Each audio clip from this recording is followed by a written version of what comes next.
All WWE superstars are highly trained professional athletes. Do not imitate or copy their performances or actions. Any copyrighted material featured in this non-monetized review has been selected as a small portion in relation to the original work. This copyrighted material has been selected for comment purposes and is allowed under fair use. Repo Man arrives to the Manhattan Center in New York in his tow truck. He tells Sean Mooney that he is here to repossess Macho Man's career. Forget green shirt guy. This match is so big, this sexy space Martian is in the crowd to make sure that she sees it. For the first time, we've also got Bobby the Brain Heenan on commentary. Both he and Vince McMahon are just waiting to see what silly things Rob Bartlett is going to say next. Is that a flesh-colored beanie Macho's got on? They are hacking away here on Monday Night Raw. What was that? It's Nell Carter. No, that's not. Vince, what? Where did they get this guy? Never mind.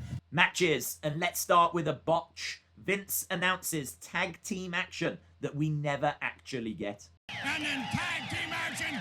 Look out, headed your way. Luke and Butch, the Bushwhackers. The show starts with Repo Man versus Macho Man. There's no entrance for Macho Man, who runs down and attacks Repo Man from behind. It's a decent brawl that goes on for about 10 minutes. Macho Man winning with the flying elbow from the top.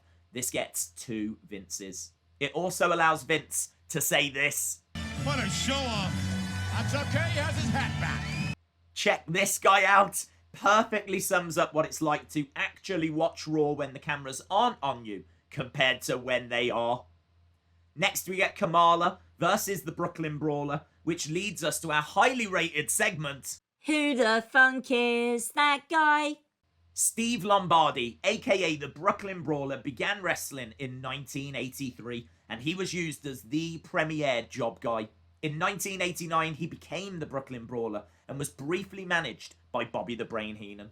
Brawler remained a premier job guy till 1994, when he changed his gimmick and became Abe Knuckleball Schwartz, a heel that would blame fans for the baseball strike that was happening at that time. It's worth noting that when we first saw this character, he was in a battle royal on Raw and was announced as being called MVP. As well as Abe, aka MVP, Steve Lombardi at times played the role of Doink, the Red Knight, and even Kamala's handler, Kimchi. He returned to the Brooklyn Brawler gimmick in 1995 and would continue to make sporadic appearances till his official release in 2016. He achieved a lot in WWE, for example, wrestling Kurt Angle in ECW in 2006. He even made a pay-per-view appearance in 2012 at TLC, partnering with Miz and Alberto Del Rio to take on 3MB at the recently opened Barclays Center in Brooklyn.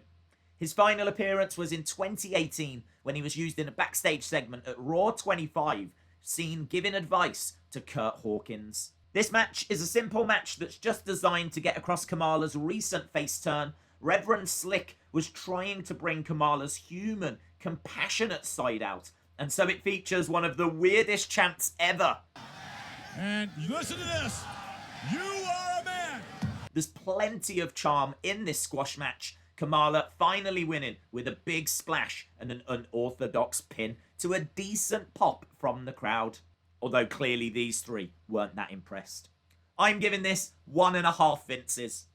Main event time, and what a main event. Ric Flair versus Mr. Perfect. Loser leaves WWF. Bobby the Brain Heenan is awesome during this, even alerting Ric Flair to the fact that he's got a hammer on him if he needs it. Perfect gets hurled into the corner and is busted open quite early in the match as Ric Flair begins to take control, starts cheating and trying to find ways of stealing a victory. This is a great battle as they both try to get a backslide pin, resulting in a 2 for Mr. Perfect. Huge big back body drop by Mr. Perfect. Slight botch as Mr. Perfect tries to leapfrog, but Flair doesn't quite read it right. Flair applies a figure 4, but again tries to use the ropes. The match continues as Flair puts on brass knucks, smacks Mr. Perfect, who falls but just gets his foot on the rope. The ref thankfully spotting this just as he's about to count 3. Flair chops Perfect, who no-sells and stares at Flair. Perfect starts chopping back. Another huge back body drop. Next is a Move off the show. What action in this matchup? Oh, look at that. That's unbelievable. Idiot. Oh, so is that. But that only gets a 2. There's more cheating from Flair. Again, this is spotted by the ref. And then this. Off the rope. Puts the break. Perfect flash one, 2, yes, he got it. Mr. Perfect wins what is regarded one of the greatest ever Raw matches. Heenan and Vince, both fantastic on commentary.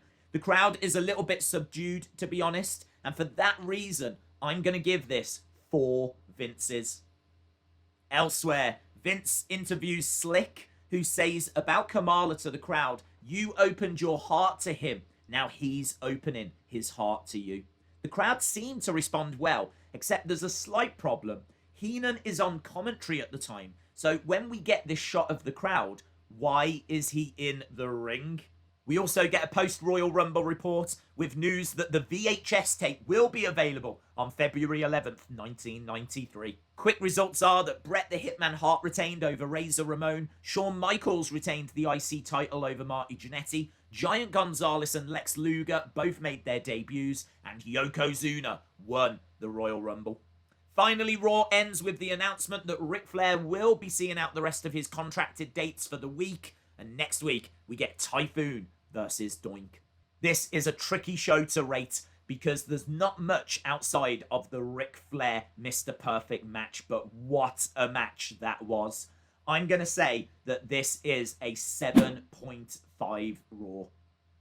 Awesome, guys. Thanks a lot for watching. Hopefully, see you again next time. Bye for now.